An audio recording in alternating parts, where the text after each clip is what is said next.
Hello and welcome to episode 245 of the Mark and Me podcast. As always, I'm your host Mark. Now it has been a few weeks since you've heard my voice. Yes, I have to admit it's been 3 whole weeks since you've had an episode of Mark and Me. Now there's a number of reasons why.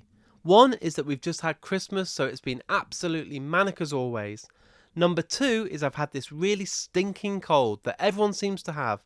I've had a headache, I've had sore throats.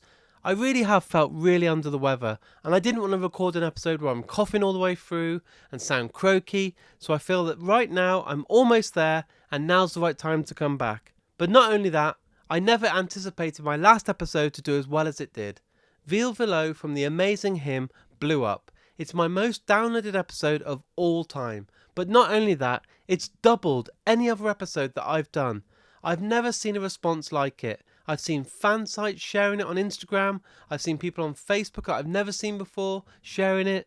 I've seen new people on Twitter. And honestly, the response has been absolutely insane. I really can't believe just how much this episode's blown up. So thank you to everyone that's listened. But today I'm back with a brand new episode. And I'm joined by the incredible Irish actor Patrick Bergin. Patrick is best known for his leading role opposite Julia Roberts in Sleeping with the Enemy, one of the best villains in cinema history in my opinion. But not only that, he's been in Robin Hood, Patriot Games and many more. And on today's episode we get to talk all about these in much more detail. I can't wait to share this interview with you, and it feels so good to be starting the new year with this. I hope everyone's had an incredible Christmas, and usually on these episodes I don't actually timestamp them with this, but I just want to say I hope everyone's had an amazing Christmas. I can't wait for 2023, and honestly last year was my biggest ever year, but I always want to try and take it to a new level, and I've got some incredible stuff planned for 2023, and I can't wait to take you all on the journey. So I think the best thing to do right now is to get the interview with me and Patrick. So here's me and Patrick talking all things film. So Patrick, thanks for joining me today on the Mark and Me podcast. Well, thank you very much for having me. Patrick, what I like to do for the listeners is take it right back to the very start. So talk to me about when you were a child. What were the first films that you watched at the cinema or at home that you fell in love with? Ben-Hur. Oh, what a classic. Go there with the big one straight away. Ben-Hur, wow. Yeah, it was great. And The Robe. I like those religious programs. And was this at a very young age? Were you watching these films thinking to yourself, how were these made? Or were you just enjoying them because you're a child? I was just enjoying them. I loved them. I loved the Westerns, the Magnificent Seven, obviously. Rio Bravo was a particular favorite of mine when I got a bit older. So can you remember sitting there watching these films? At what point was it that you thought to yourself, I want to be like them. I want to be in the telly. I want to be on the big screen. I want to be an actor. We used to play cowboys and Indians on the street in Drimna and Dublin. Oh, nice. So you know, I quite like being the Indian. So you're sitting there playing these games and shooting each other and running after each other, thinking we're in our own little western. Yeah, there was a cinema up the street called a Star, and it was we used to spell it backwards and call it the Rats. And you were allowed to go there. They used to have films on. When much older, you'd go maybe 3 or 4 times a week because they'd have a film on Monday, Tuesday, Wednesday, and then they'd have Wednesday, Thursday, Friday. They would have a bill for Sunday night, especially for courting couples, and Sunday afternoon would be a matinee for us crowded, smelly children. And it was sometimes it was so busy up there, you'd be 2 in a seat, and I just adored it, I loved it. And so that was my childhood, going to the cinema, and we'd walk up to the cinema and just go away into the fantasy world. My first serious time, a film I ever saw that I thought was just a little bit different and one that would intrigue me for the future was a film that not many people talk about. It's called The Fiend That Walked the West. I've never seen that. No, and it had Hugh O'Brien and Robert Evans, who later became a famous producer who produced Chinatown. And it was his lasting acting role. He thought he was terrible in it, but believe me, he was absolutely brilliant in it. It was a strange story about Hugh O'Brien had robbed the bank. And even the robbery was semi-comic because he got pushed into the safe, and that's how he got caught. And when he went to prison, he had to share a cell. And on the first day with this character played by Robert Evans. And then on the first day, they would do a chain gang, and then they'd get fed. And Robert Evans was the person who dished out the food. And this great big hulk of a guy came along, and he was always first in the queue. And he tried to he'd eat his meal and he'd run around to the back of the queue and trying to get served second time. And Robert Evans refused to give it to him. And a fight broke out, and Hugh O'Brien defended Robert Evans. And then the next day, Robert Evans had a little glass statue of a rabbit in his cell. And the next day, he ground it up into the food. And when the guy came, he gave him some glass in his food. And he died with I guess, a destroyed stomach. To cut a long story short, he got out of prison before Hugh O'Brien, and he went to Hugh O'Brien's mother, because he heard that was maybe where some of the money was stored, because some of the robbers got away. And the little old lady, like the woman in the American picture of the little old lady by the fire, she was like that. And there was a bow and arrow above her head, and Robert Evans said to her, your son would love me to have the money. And she says she doesn't know about that, and she wouldn't know where it was, etc. But she was clearly hiding. And he took the bow and arrow off the mantelpiece. And lo and behold, he pointed at her, pulled the string, and then killed her. Oh my God. Oh my God, yes, exactly. I thought, oh my God. I was not expecting that. This is a movie and a half. And so that showed me the sort of, led me into liking slightly horror films as well. So what was it, at what point where you thought to yourself, I want to be an actor, I want to go down the route of doing this as a profession, and I want to try and make it? Was there a certain point in your life that you had that kind of switching moment? Well, there was a couple of moments. My elder brother is an actor, and my father had started a theater in his hometown of Carlow. And so there was a sort of theatricality in the house. And my brother-in-law, he married my sister. He was slightly older than my sister. She was only about 17. He was about 25, from Glasgow. And one day he was in the kitchen of our home, and he was a good-looking guy, and he was kind of posing in the mirror with his sort of wife-beating T-shirt on. And he had slicked back hair from the 50s, that kind of style.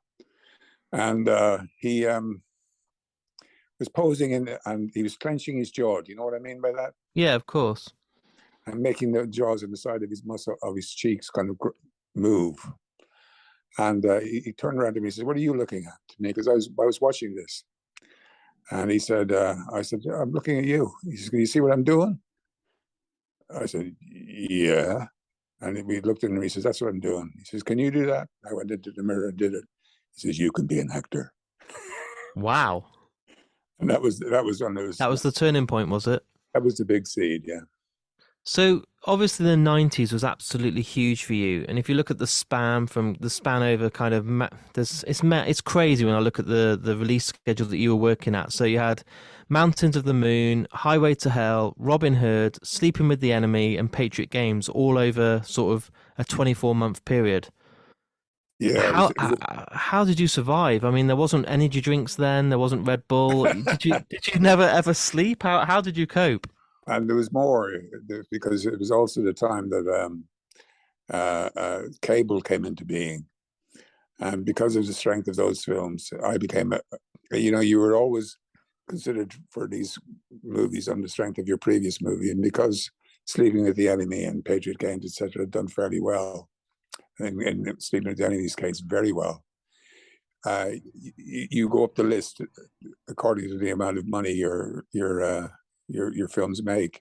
Yeah. And those cable channels used to promise a film a year a new film every week. That's 52 films a year. And that's a hell of a lot of films to be made. And I was in quite a few of them. The rest of the 90s was spent to and fro to Canada and places like that, because they were normally shot outside the US. And how was it? Because some of those films, let's talk Sleeping with the Enemy, like Julia Roberts and yourself, the chemistry you had on screen, one of the films that people still talk about now, and it's just over 30 years old. What an iconic character and what an incredible experience it must have been. Yeah, I'm very proud of that. It was, and I kind of based it on a bit of that, The Fiend That Walked the West. There was a certain gothic element to the character that I tried to bring. And and there was an extraordinary chemistry. I'm very proud of the fact that it was my music that he chose from the beginning for Martin's theme music, Symphony Fantastique by Berlioz, and I was involved. It was Joe was very inclusive, and he helped me a great deal with my part, but I also helped him in a way because, for example, there was a scene in the movie towards the end where I had a huge monologue to deliver, and it was rambling, and it wasn't to the point, really, I felt. And I said to Joe, I couldn't really say all of that and be convincing. And he said, well, what would you like to say? What would you say? And I said, I can't live without you, and I won't let you live without me. Oh, beautiful, chilling. And that was the chill. And he called for the Oscar-winning writer, Bruce Joel Rubin, or whatever his name was. And he says, that's going in the script. And so I was proud of that. It was a great experience doing it. Julie was wonderful. And the whole journey was a great one for me. It must have been amazing because her career as well has gone on and she's done so well, some incredible performances. But I always go back to that as kind of the peak. I always look at that as just an incredible performance from both of you. I just think they don't make films like that anymore that get under your skin and make you feel kind of quite eerie. I think you're right. It really does stand the test of time. It's a bit like Psycho. Yeah, that's the other, and because that's the other character I kind of base my delivery on, is Anthony Perkins in Psycho. That sort of weird, lonely, strange person, and I think it worked. And only a year later, you did Patriot Games, and working with Harrison Ford. I mean, one of my favourite actors, obviously, for Star Wars and all these sort of great films. But that must have been an incredible experience because, again, that film, 30 years old this year, still stands the test of time. A brilliant, brilliant action film from start to finish with a great story, which sometimes you lose because of the special effects and stuff like this. But it had everything. I think it's an amazing film. I love whenever it's on TV, I'm glued to it straight away. Oh, I was glad to hear that. It was a very big scale movie. There's no question about it. We shot it in London and England and in the desert out in California, and it was a joy to work with. Harrison is a charming man, and everybody involved in it were really, really professional. And we shot on the boat scenes were actually shot on Paramount lot, which is extraordinary because they look like as if they're shot out at sea, but they're in fact shot on the back of Paramount. That's crazy. It's crazy, yeah. It's very convincing. No, it was a great thing to work with, and that did my career no harm. And did you kind of learn a lot during those years working with these people like Harrison Ford, like Julia Roberts, these people that have gone on and won Oscars and have been so successful? Did you kind of sit on set and watch them when you weren't doing your own takes and kind of learn from them? Whenever I could, I always enjoyed watching them. But the main thing is just to focus on the story, and Yeah. that's the main thing every time. And if you can concentrate on that, you're doing your job. Turn up on time, know your lines, and don't bump into the furniture. And then moving on from there, obviously you've had some such up and downs of films, stuff like Shark Assault. We've had Lawnmower Man 2, which was, I never thought we'd get a sequel to Lawnmower Man, Finding You, all these different variety of roles. What's been some of your favourite roles over the last 10 years since those big, huge blockbusters? Well, the one that I always say is an extraordinary film is a film called Mountains of the Moon, which I had done just prior to Sleeping with the Enemy. Yeah. and I played an explorer, Sir Richard Burton, who went to Africa to discover the source of the Nile. And I don't know if you ever get a chance to see it. I recommend it. It's a huge canvas, and he went to Africa, and I was out in Africa filming for months. It was a wonderful experience with the Rendili tribe in the El Molo. The Rendili survived on camel's milk and camel's blood. The El Molo had Nile perch alone to eat. So it was just extraordinary. In fact, a very funny story was I was out in filming up by Lake Turkana in northern Kenya. And I was being a very serious actor and going off at lunchtime instead of going for lunch to study my lines and be focused for the afternoon's performance. It was a big scene in the afternoon. So I walked out into the desert. There was absolutely nothing out there, just the odd acacia tree, and there was mist coming up off the desert heat wave. And out of that wave heat came this 7-foot Turkana warrior with a spear. And he beckoned me forward with his finger. Come here. In other words, I thought, oh God. And I walked over to him and he said, where are you from? And I said, I'm from Ireland. He came a little bit closer. He said, where? I said, Ireland. And he looked over his left shoulder. He looked over his right as if somebody might be listening. He brought me even a little bit further and he said, are you still having problems with the Catholics and Protestants over there? That's incredible. It was incredible, yeah. And very shortly after Patriot Games, I got a wonderful, wonderful film that everybody must go and watch, and very few people have. It's called Map of the Human Heart. It is just amazing movie, and it was an amazing experience shooting it. We shot it up in the Arctic, basically, in northern Canada, up beyond Lake I'm getting the lakes mixed up. Inishbofin and Inish, way up in Canada anyway. And I actually slept in an igloo overnight. It was just 40 below degrees. And I'm sitting here moaning today that it's -4 and I feel cold. Where are you based? In Shropshire. Oh, excuse me. I thought you were in California. No, Shropshire, so nowhere near as cold as what you've been through. Well, I'm in Tipperary. Yeah. And it's quite cold. It's -4 here as well. Although the sun is out as we speak this moment. Yeah, I can see it through your glasses. It looks nice considering it's such a cold day across the country. And out the window, I'm talking to you from my castle in Ireland. Beautiful. Yes. One of my favourite films I've seen over the last 5 years, and I'm a huge fan of Ben Wheatley, like huge. I think he's never done a bad film, but Free Fire is just amazing. And to work for you alongside Brie Larson, Cillian Murphy, Armie Hammer, some of the incredible talent, but the director himself, Ben, that must have been an amazing experience, because that film for me, it was just incredible. One of the best crime action films probably I've seen in 10 years. Wasn't it wonderful? It was unbelievable. I've got a great story for that as well. It's the reason why I was cast, apart from being the actor he absolutely needed, was that you asked about my first acting role.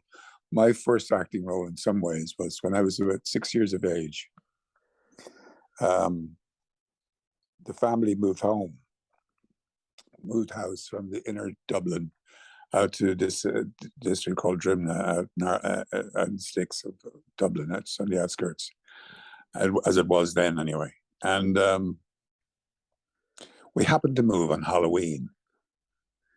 And so our truck carrying all our furniture pulled up in this cul-de-sac, keyhole-shaped cul-de-sac in Drimna, with all this stuff on the back of our truck. And I think it was because of that all the kids thought it was a bonfire, and they followed this truck right up into the keyhole, and they were all wearing masks and carrying flames and all sorts of things like that. And I went out to the gate to see all this happening, and these crowd gathered around me and said, "Who are you? Where are you from? What's your name?" And I was so scared, I ran into my mum and said, "They're all asking me questions out there. What will I tell them?" "Tell them anything you want," she said. So I went out and they said, "What's your name?" And I said, "Bernard."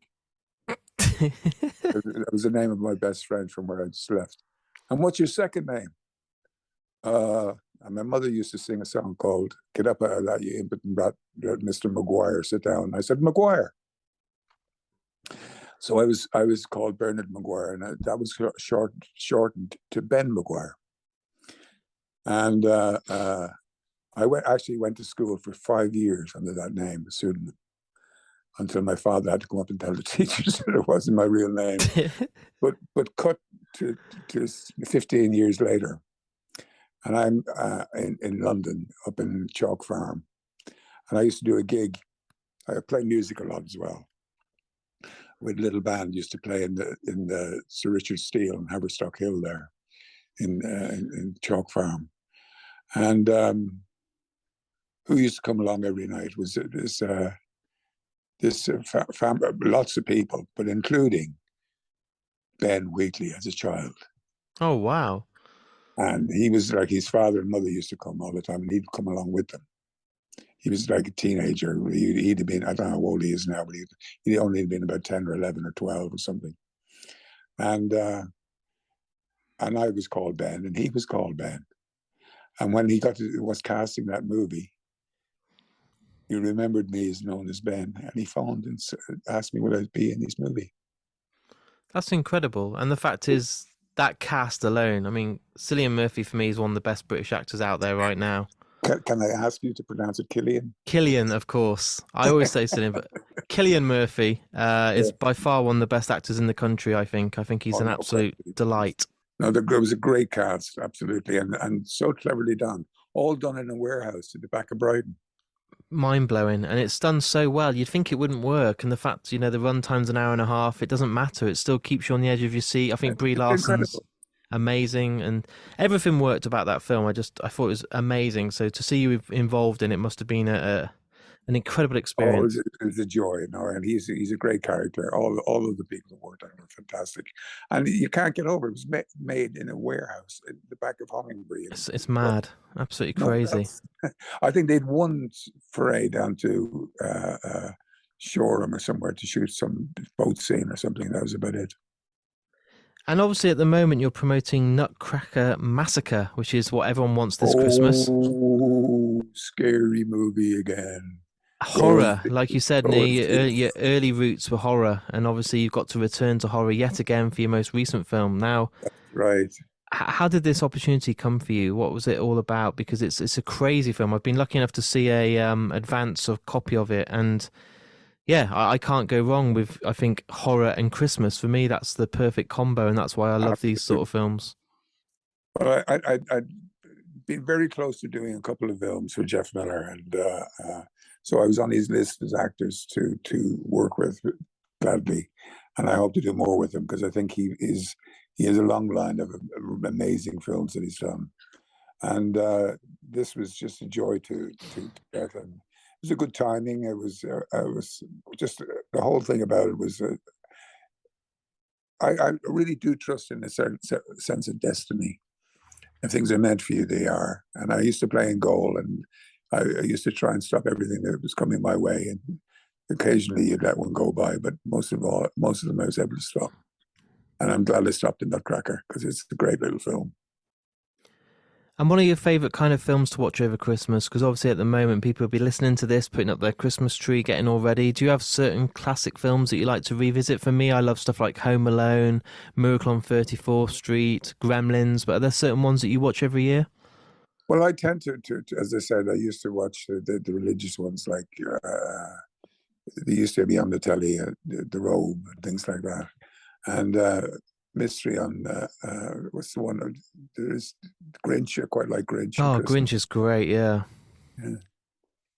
And what I ask everyone that's been on the podcast, and I've done over 240 episodes, but what advice do you give to anyone that's listening today that would love to be an actor? Because obviously you've been through a few decades now of acting and different types of roles, but what advice do you give to people that are trying to get out there right now audition and make a name for themselves?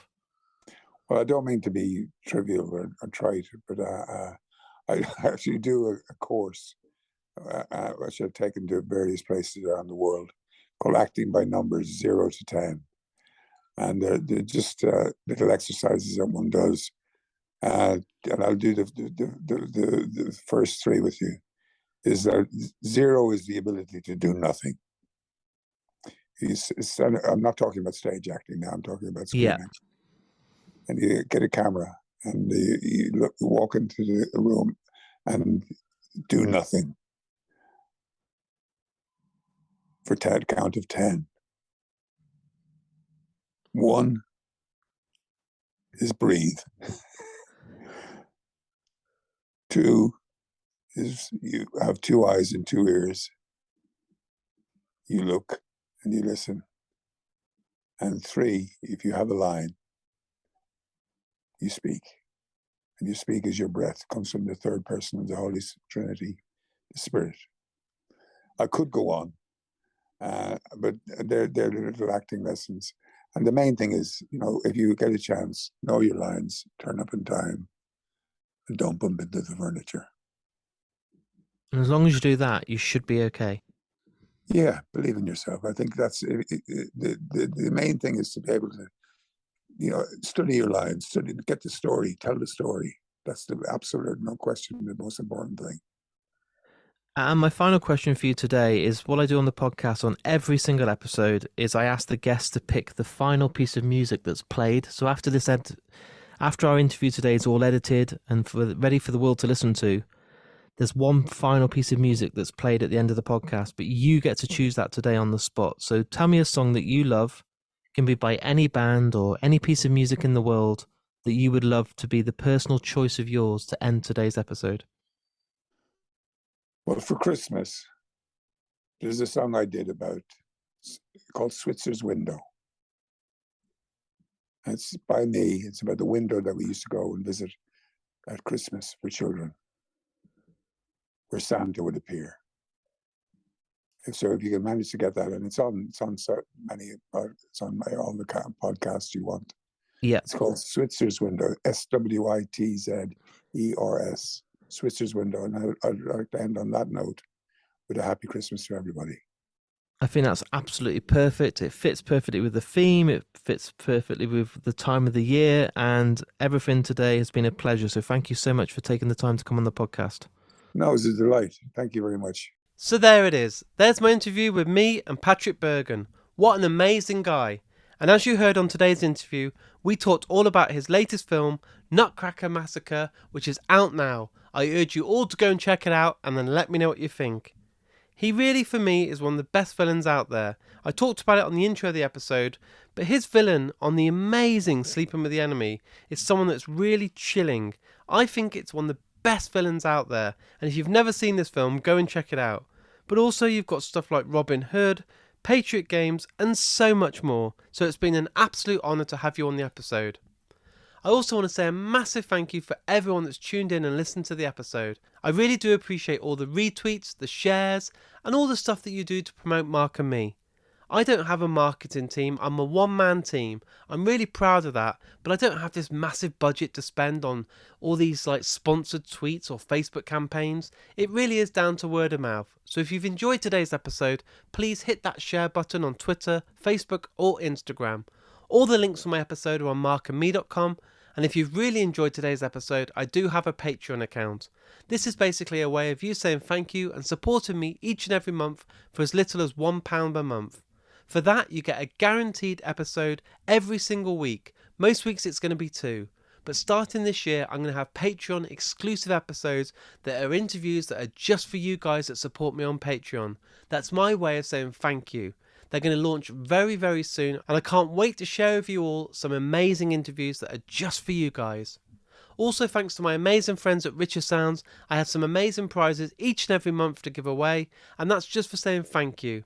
Not only that, you get a badge as soon as you sign up, some exclusive stickers, and it really does help. Every penny that you put in via Patreon goes right back into the podcast. That allows me to host the podcast on stuff like Spotify, Amazon Music, Apple Podcasts, and all the different directories that are out there. It doesn't come cheap, and it means that I can do it. So thank you to everyone that supports me. And please, if you're listening and can afford just £1 a month, jump on that link and help, because it really makes a difference. It's not going to be a long gap again now until I release a new episode. I want this year to be my busiest yet. My audience nearly times by 6 last year via Spotify. I'm in the 0.5 of the most downloaded episodes on the whole of Spotify, and I want to try and top it this year. It's going to be an amazing year. I can't wait to share with you some incredible ideas, some new stuff, and as always, some incredible returning guests.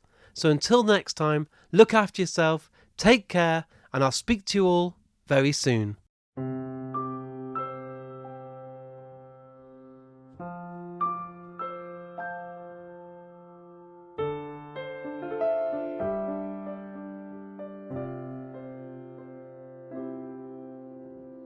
I remember at Christmas when I was a boy, and Daddy would take us to town.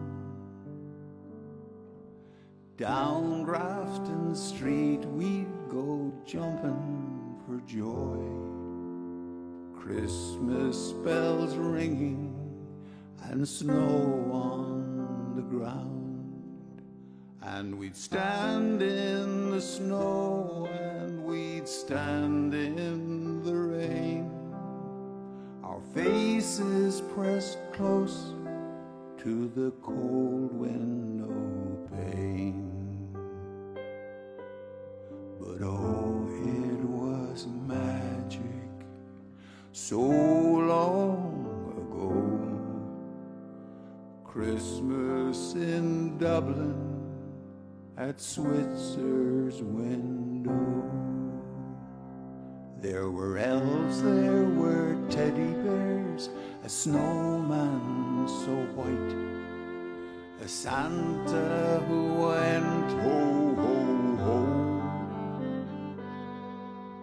Reindeers all ready for Santa's big night, a sleigh full with presents all wrapped up to go. And we'd stand in the snow and we'd stand in the rain, our faces pressed close to the cold window pane. But oh, it was magic so long ago.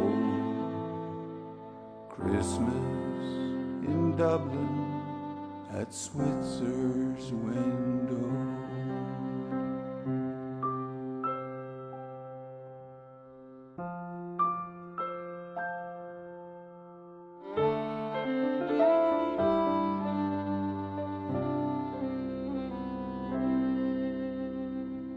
Many years later, so far, far from home, Christmas seems lost in the so long ago.